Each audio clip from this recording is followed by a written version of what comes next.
Hello, loves. Today I have compiled quite a few good stories. Let's get started. Story: The woman, F30, I've been dating is displaying confusing signals and I'm M25, not sure how to handle it. What should I do? So this situation has been going on for the better part of 2 weeks. 25 years myself and 30 years older had previously been dating for the past 5 months or so. To preface, both of us have incredibly enjoyed every moment we've been dating as far as I know. We clicked instantly, our first date was amazing, we've never so much as had a disagreement and everything has felt incredibly easy. I fell for her, and by her own words, she's found herself falling for me. So here's where the problem begins. About 2 weeks ago, she texted me late at night feeling like she needed to talk to me about things. She prefaced this by telling me how amazing I am in depth and that she adores me, which is apparently why she hadn't brought this up before. Essentially, she said she felt as if she wasn't ready for a relationship when we met, but attempted to feel differently about a long-term relationship because what we had together was so unexpected. She felt as if she had an intense pull to run away and be on her own in life. This ended with her saying that it felt nicer to end things and let me move on because I deserve better. In response to this, I told her that if her main concern was that I deserved better, I'd rather stick things out and see how things went. I can't see how many people, if any, would be better to be in a relationship with. If she felt as if she couldn't commit, then she couldn't help that and there's no hard feelings. At this point, I was still coming to terms with how I felt for her, trying to figure out if I'd fallen completely or not. The next morning, we decided that we'd continue to date, see how things felt. Hardly a week later, she texts me again to say that she felt horrible, and that how she felt hadn't changed. I assume this was compounded by some stress in business in her personal life. By this point, I'd come to terms with the fact that I'd fallen for her, and I told her as much, adding that it didn't sit right with me that all of this had been done over text, even though we'd seen each other twice in the gap between these two events. Feeling vulnerable, I asked her not to throw what was an amazing connection away, to which she simply replied that she was confident in her decision, she needed some time for herself, and that it was what was right for her even if she ends up regretting it. At this point, I was going away to do some work which would leave me completely off my phone for 2 days, and spending some time away from home directly after that. So after I talked through stuff with her a little, I told her I'd give her some time and then send a message even just for closure, fully intending at this point to try and cut her off and move on. My mind changed over the next 4 or 5 days and I ended up sending a very lengthy text essentially reassuring that I understand that some relationships feel like they add baggage or stress, and if she needed the space to sort through that, I get it, but that I didn't want to be pushed away, and that, as I maintain now, my feelings won't soon change, but I'd be happy to stay a platonic friend.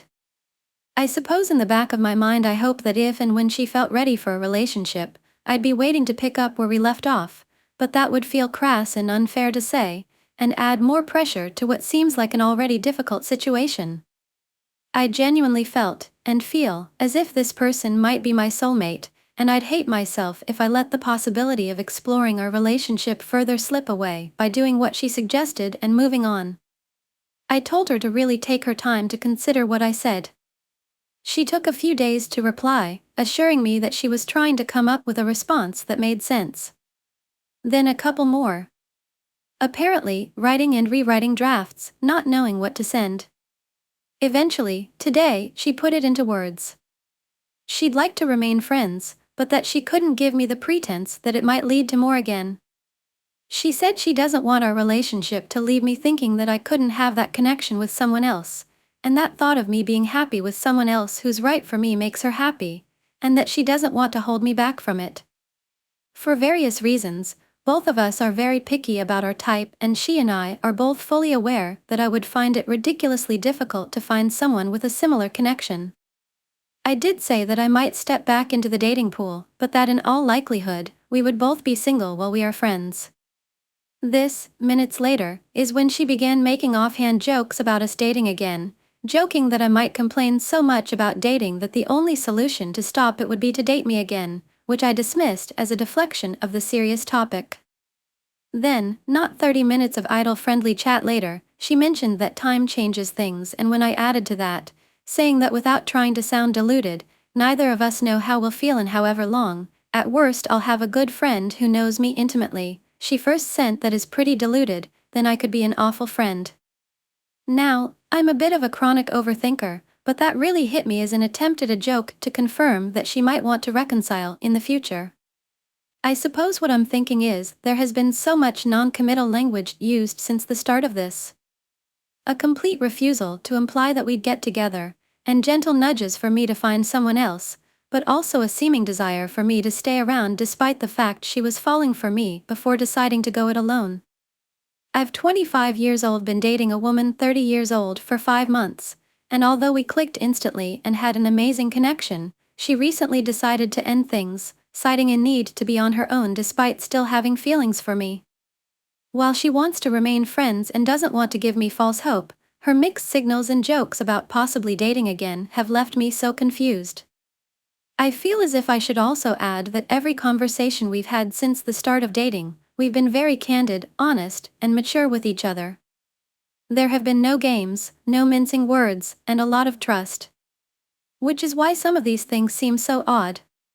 The not-so-conclusion that me and 2 friends came to as they were supporting me, and I really hated even agreeing with this because it feels so horribly patronizing to even think, is that she is simply incredibly conflicted, stressed, and possibly avoidant, and one friend agreed that it would do us both good for me to stick around and support her as a friend without putting pressure on her, while I was encouraged to run for the hills by the other.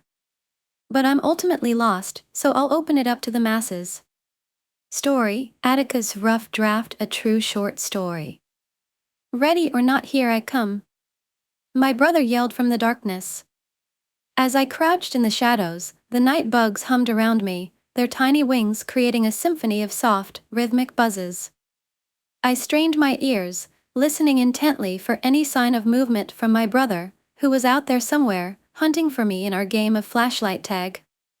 Peering cautiously from my hiding spot near the base, I spotted a flicker of light in the distance. It was him, moving stealthily through the darkness. My heart raced as I planned my escape. Just then, a mishap occurred. One of my crutches slipped from my grip and clattered loudly on the ground. Damn it! I whispered under my breath, fearing I had given away my position. But before panic could fully set in, a reassuring presence appeared beside me. Atticus, my loyal dog, trotted over silently as if he understood the urgency of the situation. Atticus, come here, boy, help me get my crutch, I urged in a hushed tone. With a gentle grasp of his mouth, he retrieved the fallen crutch and placed it gently back into my hand. Good boy, I whispered gratefully, rewarding him with a comforting rub behind his ears, his favorite spot.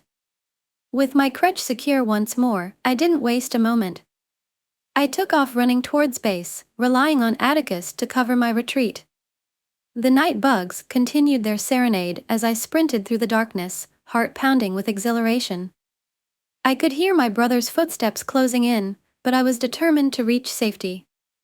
With Atticus by my side, I made it to base just in time, panting with relief and excitement as I declared myself safe from being tagged. I sat in the small bedroom, the size of a closet. A room that my siblings and I refer to as the room, due to it being the room we have all shared since elementary school. There's 5 of us all together, 4 boys and 1 girl. Myself being the 3rd oldest boy of the group. We mostly grew up in a small county in NC just over the VA line. I say mostly because, well, we have been sent to live with various relatives throughout the years but always end up back in this rundown trailer on Middle Swamp Road. No matter where we went or for how long, Atticus would be there, excited, wagging his question mark tail. If he could talk, I know he would say something along the lines of "You're finally back. I have been waiting for you. And don't leave me with these drunk motherfuckers again." We wouldn't all be sent away at the same time though. There would at least be 1 or 2 of us there to comfort him. Atticus had a golden-colored coat, 2 short perky ears, and a face that reminded me of a bear and a wolf mixed together. He was a beautiful dog. This particular time it was just me. All my other siblings had moved out on their own. Some of them started families already, Some of them were just figuring themselves out in the madness of their early adult lives. I myself have been having a hard time figuring out what the fuck to do with my life. I have cerebral palsy. Hey, shut the hell up, don't look at it like that. I'm not completely helpless, as it's not textbook all the way gone cerebral palsy. I happened upon it at birth, so there is nothing genetic about it, and it doesn't bother the function of my brain. It is a physical matter, and at birth injury, surprise motherfucker, I didn't have any abnormalities at first, but now, guess what? Let's take it back to December of 1996. I remember the way my mother always described it, as a terrifying experience. It was a whirlwind of confusion for her because she was in the worst pain she had ever felt. She had been feeling off for days, minus her usual pregnancy symptoms, with intense abdominal pain that just wouldn't go away. The first ER visit left her frustrated and still in pain, diagnosed with just a stomach bug and sent home with painkillers. But something inside her knew it was more serious, maybe the progression of symptoms. The second ER visit was no different. More waiting, more assurances that it was probably just a gastrointestinal issue. By the third visit, she was exhausted, in agony, and desperate for answers. Yet again, they dismissed it as a common ailment and sent her home. How many doctors does it take to actually do their job, right? It was now her fourth trip to a different hospital that finally saved her life, and mine. The doctors there took one look at her and knew something was seriously wrong. Within minutes, they rushed her into emergency surgery. As they operated, they discovered her appendix was not just inflamed but on the verge of bursting. In fact, by the time they got inside, it had already ruptured. They told her later that they had barely made it in time. Our lives were spared, but I was extremely premature. Everyone took pictures holding me in the palm of their hands. Doctors didn't think I had a shot, but I proved them all wrong time and time again. I was diagnosed with cerebral palsy a few months after birth based on physical evaluations, and at reaching milestones as I should have been. Of course my mother was told a lot of different things about how she shouldn't expect much out of me. But time will show that I did what the hell I wanted. I went from casts on my legs, to wheelchairs, walkers, and those god-awful arm crutches, the same kind Forrest Gump had. Before you knew it, I broke free of all of them. Of course I am not walking 100% normal, but to me it may as well be.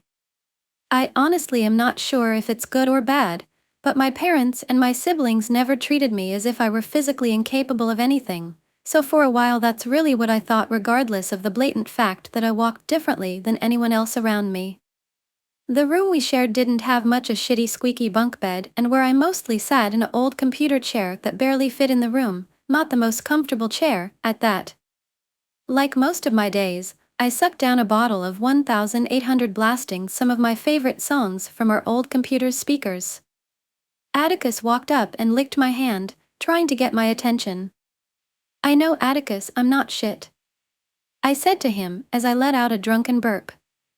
I'm just like that son of a bitch, aren't I? I asked him. As if he could reply. Atticus laid his head between my legs and gave me a face of concern. I am all right, boy. Don't worry. What do you need? You got something in your bowl, bud? I asked as I caressed his prickly fur. I took myself another swig and pushed myself up off the chair. I ventured to the front of the trailer where our kitchen was, and found his water and dog food bowl untouched. Yeah, I wouldn't eat this shit either, Atticus. I assured him as I looked into the fridge to find something more fitting for him. I mean, seriously, Atticus is like a sibling. He shouldn't be eating that disgusting dog food. I grabbed a leftover steak, not sure who was saving it, but it's going to a good place. I chopped it up and put it in his bowl. He walked over and glanced at me in satisfaction. Just say I'm the best and leave it at that. I joked. Atticus ate it up, slower than usual, then stood in front of the door, meaning he wanted to go outside. Atticus was a very smart dog. When we were younger, we would take walks all around the county or walk miles to our friends' houses, and he would be there every step of the way. He would stick around wherever our destination would be, and then head back home when we did. During fights with our stepfather, he would be right behind us, and comforting each one of us when we were upset, as if he really understood each situation, happy or sad. I opened the door for him and he darted outside, but he looked back at me and just stared as if he was trying to tell me something. "Go pee, boy," I yelled. He let out a whine. "Well, come back inside then," I called out. He didn't budge, he just stayed, staring and whining. I walked out on the wobbly porch and hesitated at the 4 ragged steps leading to the yard. Something I never told anyone before was that I'm afraid of steps. There, I fucking said it. I'm afraid of stairs. It's not just a fear of falling, although that's part of it. It's more about the uncertainty of each step, the feeling that at any moment, something could go wrong.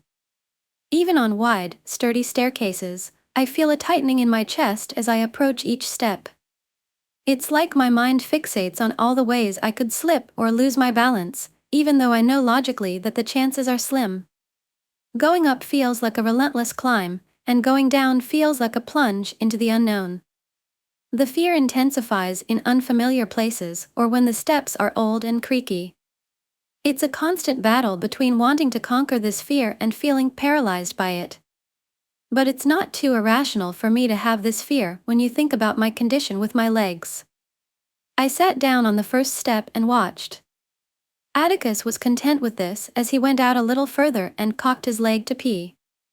Usually he would run off and do some daily investigations of his own, but instead he came right back to the door. "It's hot out here, I get it.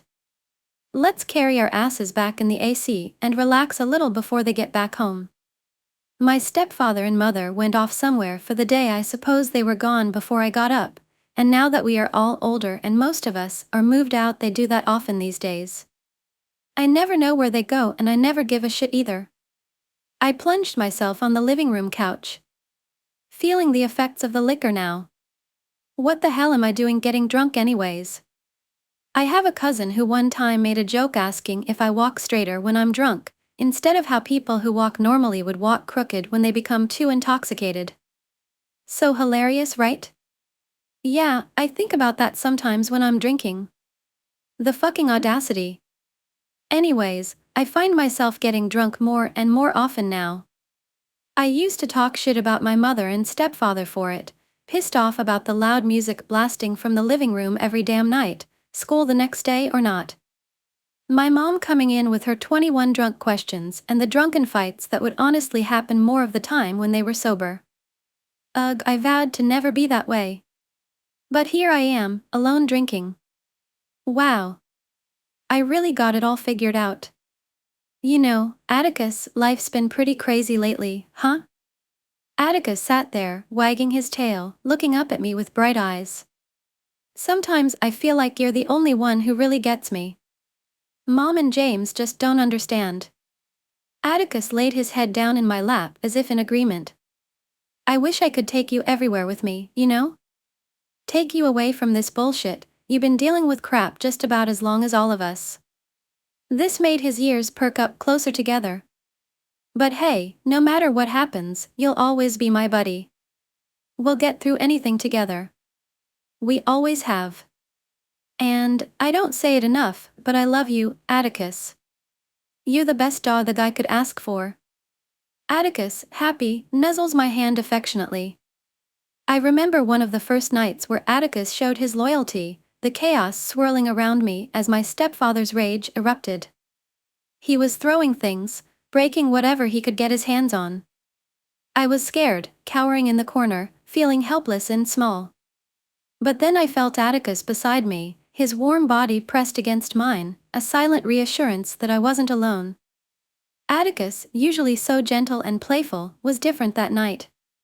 He stood tall, his ears perked up, eyes fixed on my stepfather with a mix of defiance and protectiveness. It was as if he understood that I needed him, that he had to shield me from the storm raging in our home. I remember feeling a strange sense of calm wash over me, knowing that Atticus was there, ready to defend me if needed. His presence gave me the courage to endure that night and many others. He wasn't just a pet, he was my guardian, my protector when the world felt like it was falling apart. That memory is etched into my mind as a testament to the bond between a boy and his dog, forged in moments of fear and strengthened by unwavering loyalty. I got to pee. I got up drunkenly, stumbling towards the bathroom in a hurry to release myself. Atticus whined as I walked away abruptly. I was only in the restroom for a few minutes before I heard Atticus make a noise I have never heard him make before. I rushed back to the living room and found him there.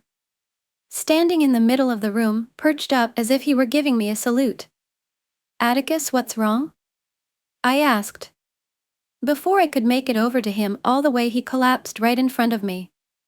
I distinctly remember the sun streaming gently through the windows, casting a warm glow over the room. Atticus, usually so full of energy and life, was now slipping away. I sat beside him, my hand resting on his fur, feeling the rise and fall of his chest with each breath. His eyes, once bright and full of mischief, now held a deep weariness. I knew in that moment that he was saying goodbye, that our time together was drawing to a close. As he lay there, peaceful yet frail, memories flooded my mind. The walks we took, the games we played, the quiet moments shared together. Atticus had been my constant companion through it all, a source of comfort and joy during the toughest times.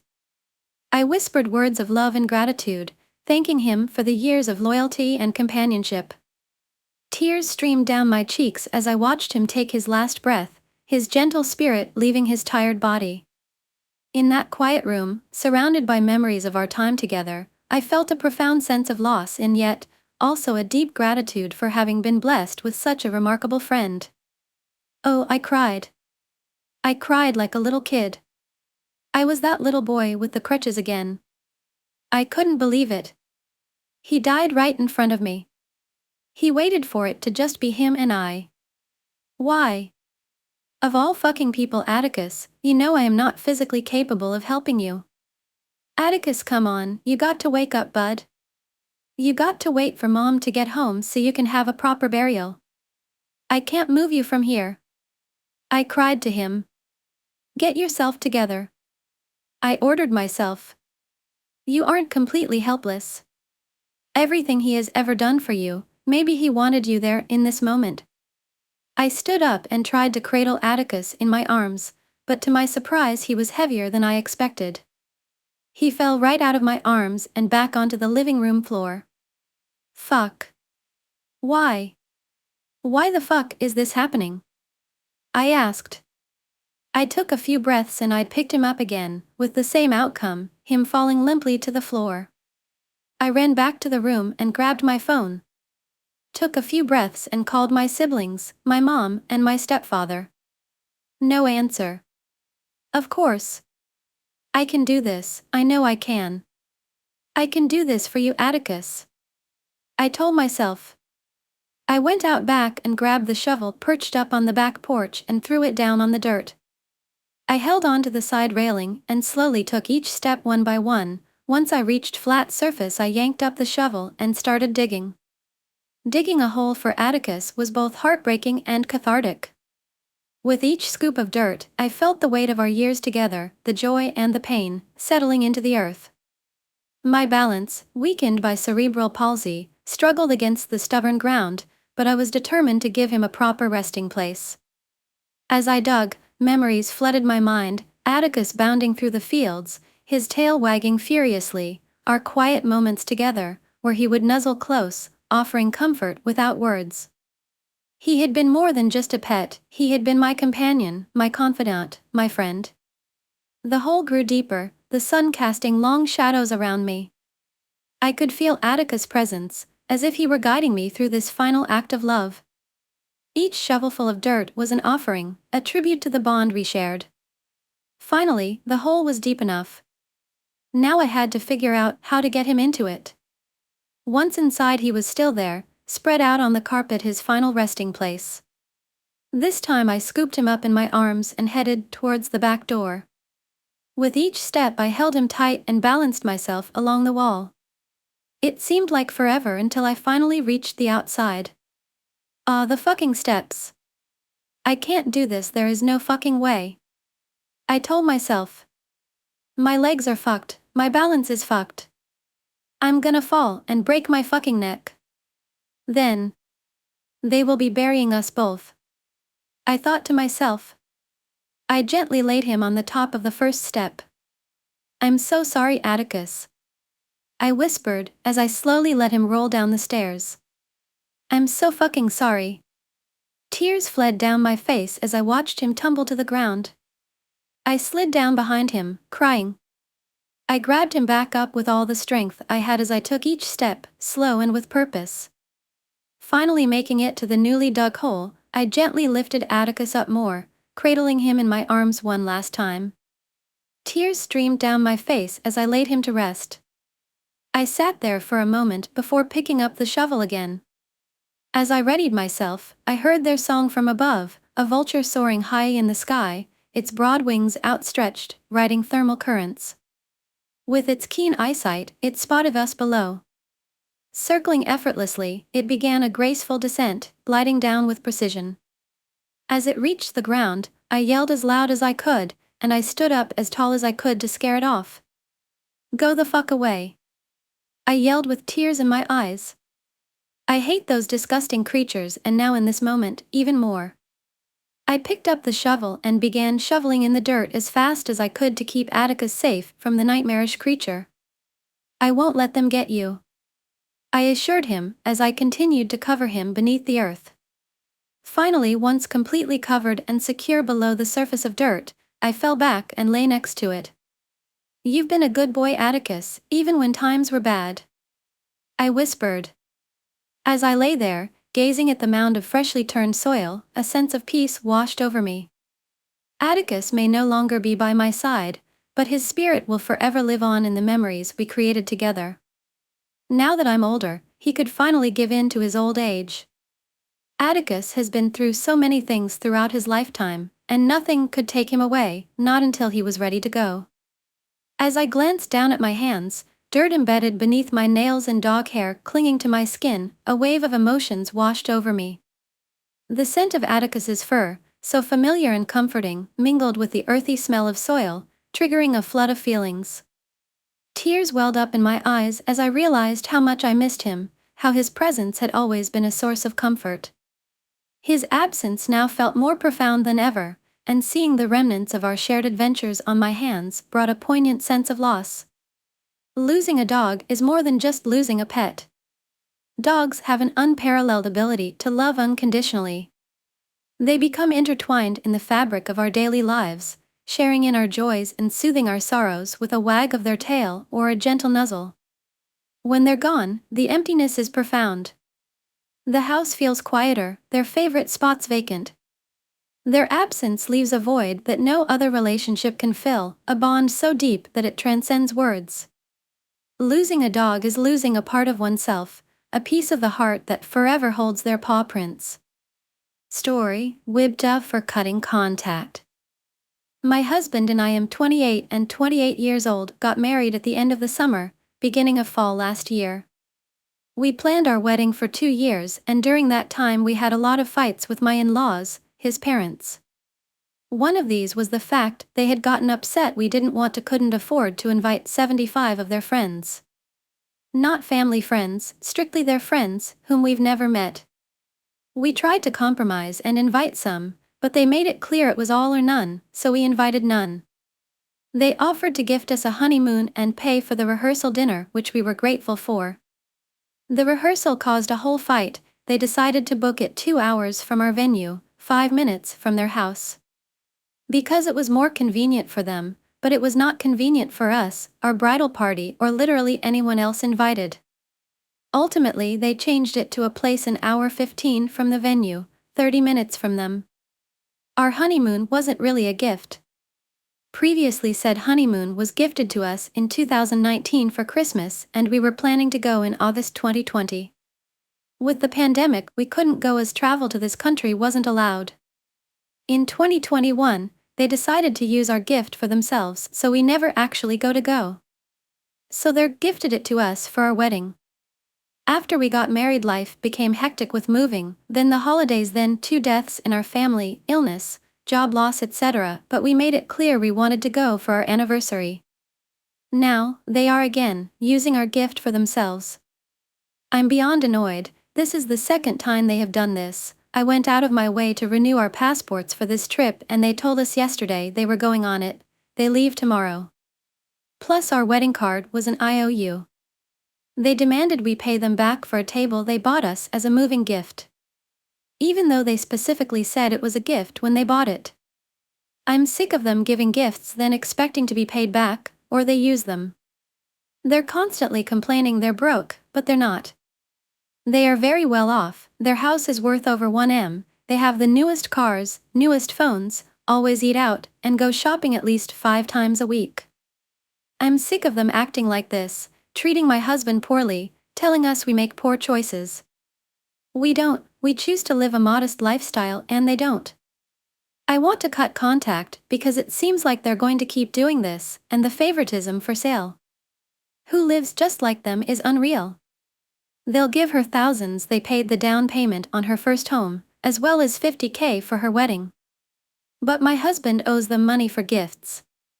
In my head, if they do this to us, they're going to do it to our future children, and it just isn't something I want to deal with when we do have kids.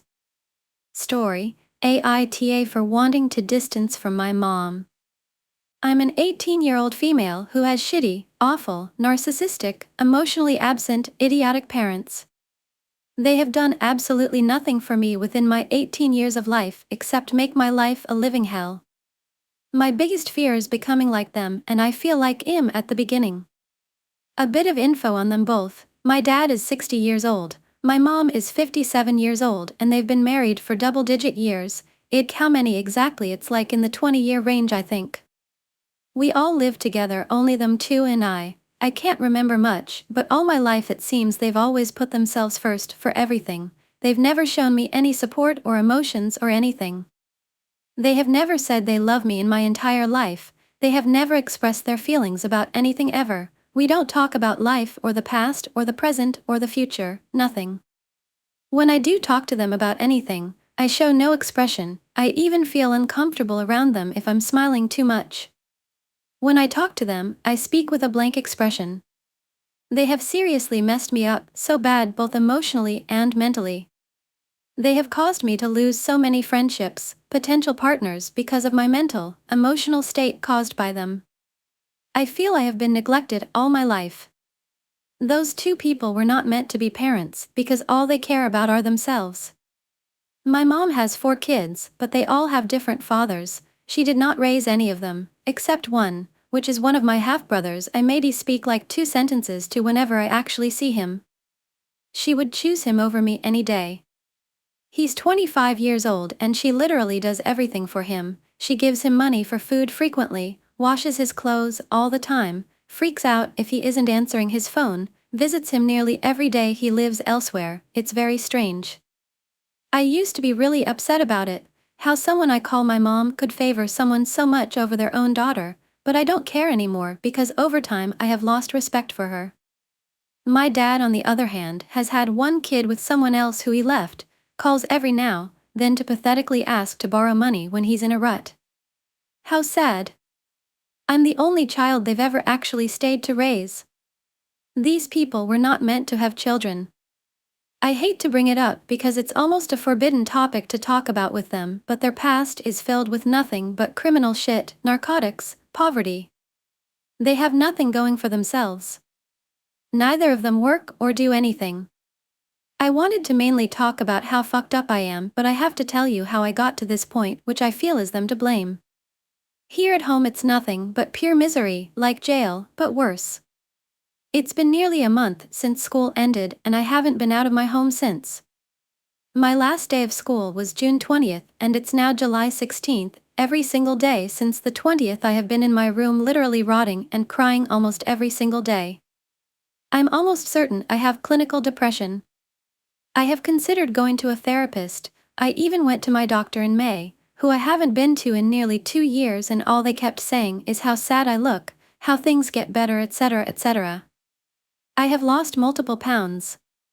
I have 0 friends, no one texts me at all, but that, I am used to because it's been like that for a while, so it doesn't bother me as much, but I do have people to text if I need to talk, but no one who cares if I were to drop dead today. Basically, I'm an only child, have been for years, so I'm very, very, very lonely. Not only am I lonely, but I'm just alone. I think about unaliving myself very often, but I could never do it 'cause I still have hope that things will get better and I will eventually live the life I want.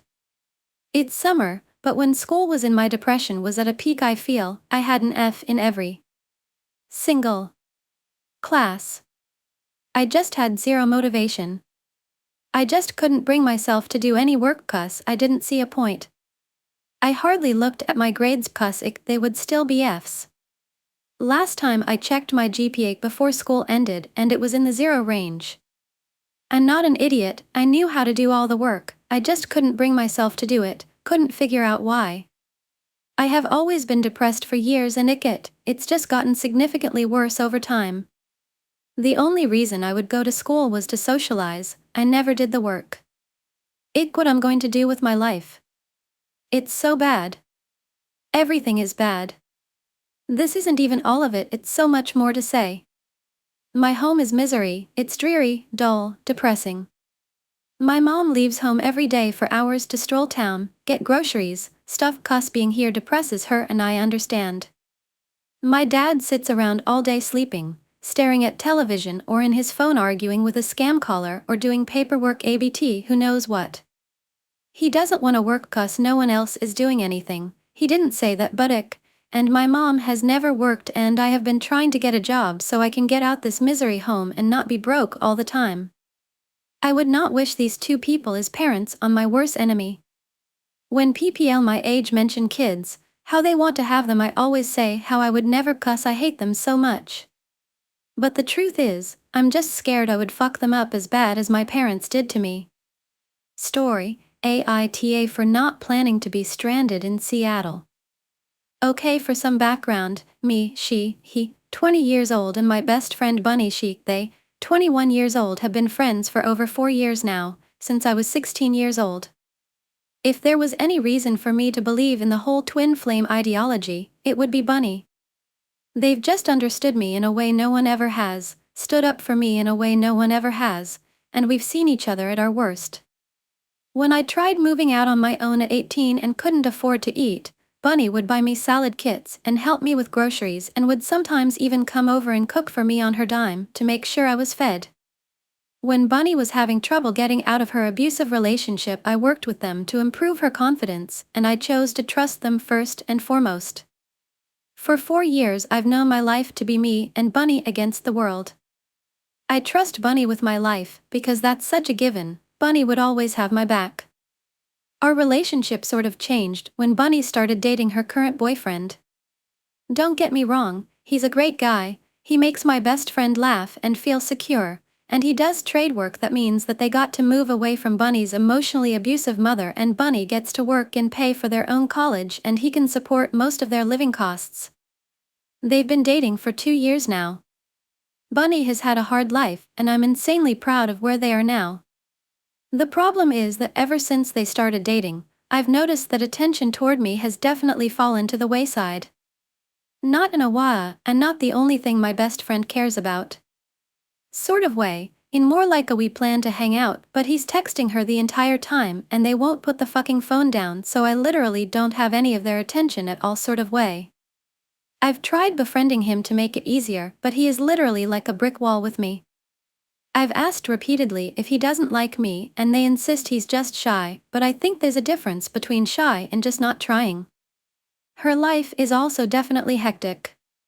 I can't go into specifics because I'd literally be here forever, so it's just really difficult to catch any time with her. It doesn't help that they've moved away to the Seattle area, 3.5 hours away from our hometown where I currently still live. So for basically a year now we've been slipping in and out of contact because I'm not priority. Well, several months ago my GF at the time and I planned for me to go visit the UK to see her for the first time. I chatted with Bunny about it and I asked if I could stay a few days with them before the trip in order to catch up and hang out. We all agreed and my GF and I planned the trip and I gave the dates to Bunny, only to learn that they might have Bunny's brother on their couch for a lot of work shit I don't have time to explain, so I'd have to figure out a hotel in the area. Fine. Whatever. Found some shitty cheap hotel, I would live with it. It was the fact that every day I was there, Bunny would take me with them on their work route. I'd have a taste of how we used to be, then she'd drop me off at the hotel in the early afternoon to go home and would promise to call me or visit my hotel room later, and I would get absolutely nothing. I would literally sit next to my phone and get on Discord calls, and I would hear nothing. They visited the hotel room once, on my last night there, spent less than an hour with me, and went home because their boyfriend might be lonely. They dropped me off at the airport 6 hours early so that they wouldn't be out too late. I took all of this without a single complaint. Because her life is hard and busy, and I felt like I was imposing. The real shit went down on my flight back to Seattle. I had one flight from London to Seattle, and then my flight from Seattle to our hometown was 2 days later. I foolishly planned to have a day with my best friend to decompress after the month-long trip to the UK, and she knew the dates for that entire month, as well as that I didn't have another hotel booked. She'd promised that her brother would be out by then, and he was. I had literally zero other accommodations in place other than what I'd planned with her. Now, to be fair, a lot of shit went down literally the exact time that my flight came near. She was spending her weekends driving the 3 hours to our hometown in order to help family members emergency move, and then the 3 hours back, and then starting her work week. I get that's absolutely awful to work with. But I texted her, the Friday before my flight, with a reminder to pick me up Sunday yesterday as I'm writing this, and they tell me they might have to rain check on it because they were helping her mom. The situation was urgent, but they weren't even in her hometown when they told me this. She knew the flight dates for over a month. She'd fully overbooked herself, and I was the one suffering the consequences. Of course I freaked the fuck out because I literally didn't have any options, and my flight home was literally 2 days after I'd landed in Seattle. We worked it out a little, and I told her to keep me in the loop because I didn't want to sleep in the fucking airport. I didn't get any definitive answers until they texted me while I was on the plane. I didn't receive this, obviously, because I was in the fucking sky. She told me that they had gotten home from her hometown, but it was a stressful weekend and they weren't coming to get me, and I couldn't stay over because their boyfriend wasn't comfortable having me over. That he wanted his space. I obviously start freaking out reading this while the plane is literally touching down in Seattle, telling Bunny that she's known the dates for over a month now. I get that she had an emergency with their mother, but obviously I don't have any backup plans in place. By the time she had told me on Friday, at my prompting, might ever mind. I was already completely broke and fully banking on that stay in their apartment. So the plane lands, and I'm fully stranded in the SeaTac airport. My family are all in a different state. I have no money for hotel or cab. I'm carrying literally all of my most important belongings with me. The bags are heavy as shit, and she has offered zero wisdom or help to me in any fashion. And somehow I still feel like the asshole here, where I feel like I should have somehow figured out a plan for this a month ago, when I had the funds, where clearly I'm imposing on their schedule like I always am, and this was so unfair to her. Somehow even right now I feel guilty that I should have planned the whole travel better. But how the fuck would I have known? This is probably the most helpless you could ever leave someone. I managed to contact a mutual friend, JJ. They, 25 years old, in her hometown. He drove the combined 7 hours to come get me and drive me back home. The entire ride they raved about how shitty it was for Bunny to do this. I told him a bit more of the situation surrounding our friendship as of recently as well, and he hated it. The comparison is so strong that my best friend won't spare even a dime or help me find a hotel or even just pick me up from the airport and drive me directly home, yet JJ, who I've known for much less time, will literally drive to SeaTac in the shittiest car imaginable. We were both scared the car wouldn't make the trip drive until well past midnight. It was nearly 4 a.m. when I finally got home, and even take me to Denny's at 3 a.m. in her hometown to get a meal in us both, and they even paid the meal. I did pitch in for the gas, don't worry. I spent the 3 hours in the airport waiting for JJ, absolutely sobbing to myself. The one I consider the most important person in my life fully abandoned me. I still haven't received so much as an apology or even a text asking if I ended up okay. It's the fact that if the tables had been turned, I would have done literally everything in my power to ensure Bunny had a place to go that night. Spent whatever little I had, looked for hotels on call, would have called around to friends and family to come get them, would have driven myself or even rented a car in order to drive her myself. Would have offered to even pick them up from the airport and drive the 3 hours to just send them directly home if I couldn't let them stay with me. It's just been hell to watch this relationship burn, but JJ told me it best yesterday in the car, even if you two do stay friends, after this, it's never going to be the same. You should mourn the friendship you had either way. Story, whipped up for ending my relationship over outside circumstances. I need help navigating a rather complicated situation. So me, 36-year-old, and my boyfriend, 29-year-old, have been together for 7 months. We are currently doing long distance, as I had to move back to Canada at the end of April, due to shitty circumstances out of my control. My boyfriend is currently living in Texas, which is where I'd lived for 10 years. The reason I had to move back to Canada was because my visa had expired in October 2023. I'd accidentally overstayed 6 months in the US and was technically illegal. My parents were the ones who discovered that when they were going through all our travel documents. Since I am blind and cannot read the printed documents, I had absolutely no idea that I'd overstayed. Me and my boyfriend were actually supposed to move in together later this year. We'd had it all planned out for months, but then my life unexpectedly flipped overnight and I lost everything. IDK if I'll be able to return to the US in the foreseeable future, given the circumstances in which I had to leave. A lot of people had tried to tell me to just marry my boyfriend for a green card, and that seriously got on my nerves. I'm sure those people meant well, but alas, they didn't understand the complexities of immigration. Marriage is not the answer to everything, despite what society thinks. It just goes to show how misinformation gets spread so quickly, especially in America. Me and my boyfriend are also super anti-legal marriage, so this would have gone against our beliefs and values. I'd also heard horror stories from my fellow international students in grad school about how ICE actually has the authority to peep through your windows at all hours of the night, just to make sure that your marriage is legit. That's creepy AF to me, and I would never dream of putting my boyfriend and his family in a position where their peace and privacy would be disturbed. My boyfriend and his mom were also struggling to make ends meet. They could barely afford dog food some days, much less support a foreign spouse with a disability. I actually found out from a childhood friend of mine that even marriage doesn't guarantee you anything permanent. My friend is Canadian and had married an American citizen in 2020. He was given a temporary green card when he married his wife. He was told that he'd have to wait for permanent residency, and that could take years. Sadly, my friend's marriage had ended in divorce 2 years later because his wife had cheated, so in the end he had no choice but to move back to Canada. In any case, I've always thought that the antiquated institution of legal marriage was a super scummy trap. The thought of being legally tied to somebody makes me physically sick. I refuse to be someone's property, and I don't want them to be mine either. We don't need a piece of paper to legitimize our love and commitment. Furthermore, the sleazy government doesn't need to know who I'm sleeping with.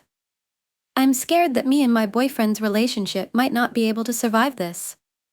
The thought of breaking up over outside circumstances makes me sick, but I don't think it can be helped, given the situation. This was the unfortunate case of right guy, wrong time. My boyfriend is currently dealing with a complicated situation of his own and can't leave the US for a while, so visits aren't even an option for us right now.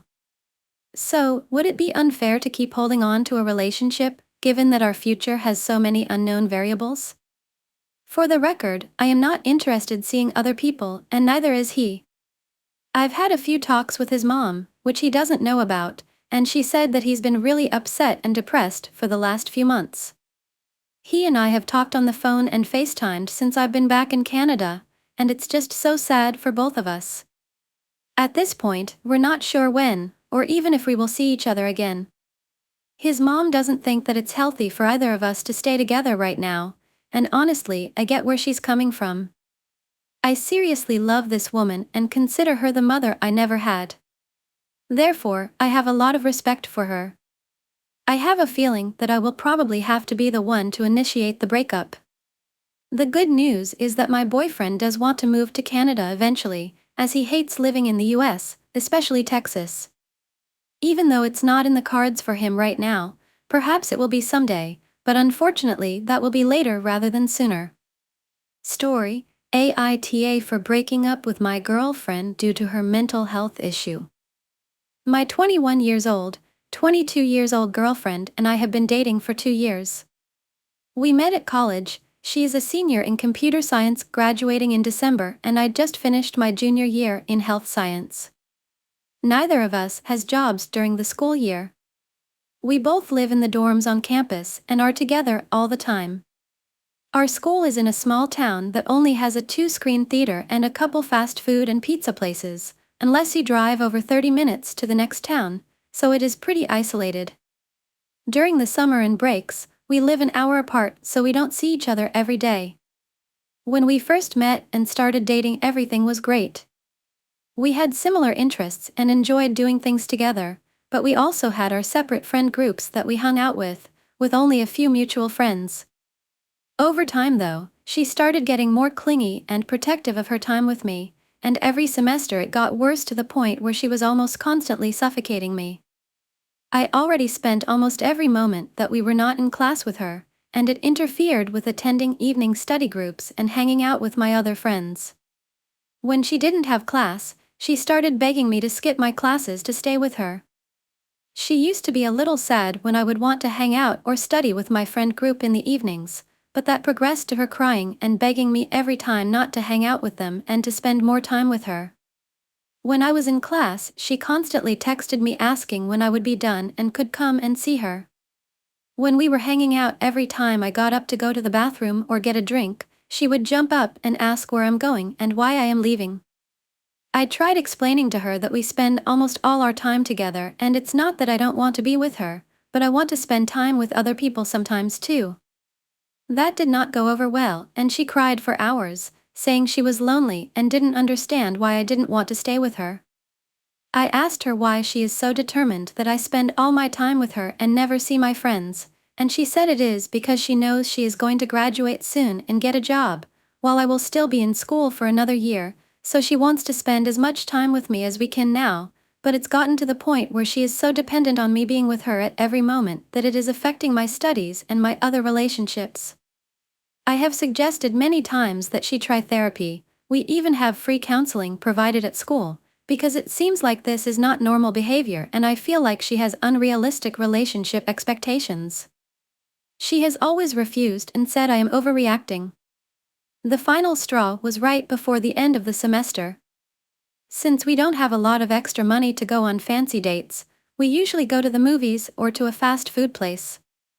We went to Taco Bell and I got my standard order of a delicious beefy 5-layer burrito.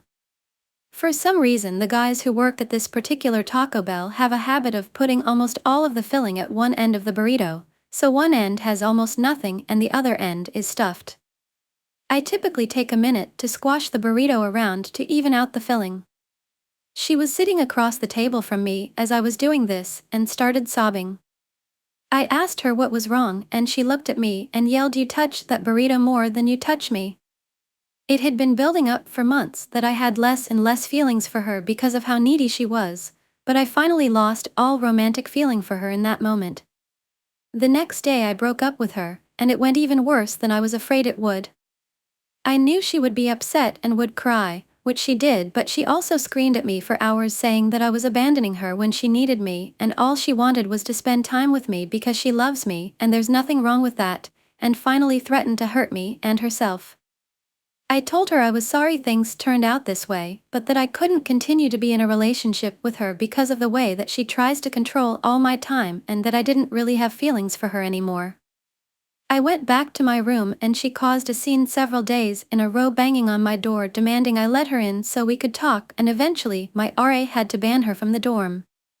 She blew up my phone and email for weeks afterwards saying she never knew anything was wrong, or threatening to hurt herself or me. When school ended, she started driving an hour to my house every day. I put my foot down and told her I couldn't keep doing this, and while I would be okay still being friends with her, I could never have a romantic relationship with her, and I would have to call the authorities if she continued stalking and threatening me. She stopped coming to my house thankfully, but she still calls, texts, and emails me multiple times a day, and I have pretty much gone no contact. Where I might be T8 since then. Some of my friends have been saying that I am T8 because I ended it really suddenly instead of trying to work things out. They think she has dependent personality disorder and I am abandoning someone who needs help. I am actually worried she might hurt herself, and I have thought about calling her brother. To me though, it doesn't make sense to stay in a romantic relationship for those reasons when I'm not getting anything out of it and no longer have any feelings toward her, and it's just making me miserable. Story: AITA for being mad when my fiancé doesn't try to satisfy my fantasies. I am 32 years old, have been in this relationship with 32 years old my fiancés for almost 2 years. I know the title sounds crappy, but bear with me. When I first met her, she was extremely sexual, I mean sending me pictures of her and her kink life, doing things with other men, role-playing, etc. I for one was never able to dabble in that. I am not cis and grew up very traditional, probably doesn't matter, but for the story's sake. I was okay with it, and still am, but I was under the impression she was very sexual by nature. I was not, so I figured, perfect, we can explore together. 2 years in, and now we live together. We've talked about our turn-ons, etc., but we've fallen into this weird phase where, depending on my hormones, I feel very submissive. Not all wear women's clothing, etc., but my love language is acts of service. I see her as my queen, it makes sense and turns me on to do as she says, etc. I do everything around the house. I cook, clean, laundry, I make her dinners and make sure when she gets home from work everything, and I mean everything, is taken care of. I work from home and find time not a big deal. I grew up very independent and love to help where I can. I guess my issue is that I've relayed to her that I would love to have more time with her and maybe exploring a more intimate part of it. A more kinky side, if you will, where I maybe have to ask for permission for certain things and she denies me, etc. Nothing crazy, just you can't do this till this is done type of things. We've talked about it, she says she's into it, she says she wants to try it, but it never happens. At this point I'm tired of asking for it. She's going to school and building her business, so I understand she is short of time and I try to bring it up on her off days, but instead she's on her phone or decides to go to bed early. I get it, she's tired, don't get me wrong, but there's times where I am tired and still make an effort. I feel dumb mentioning this over and over, only reason I do is because she says she's into it, but her actions don't match her words. For we talked about doing some intimate stuff tonight and I expected her to take the lead as I have mentioned, but instead she said she was going to bed, and when I went up to bed 10 minutes later she was asleep and disregarded me. I love her, I just wish she would live up to her words or tell me the truth off the bat. Bye and see you again in the next videos and stories.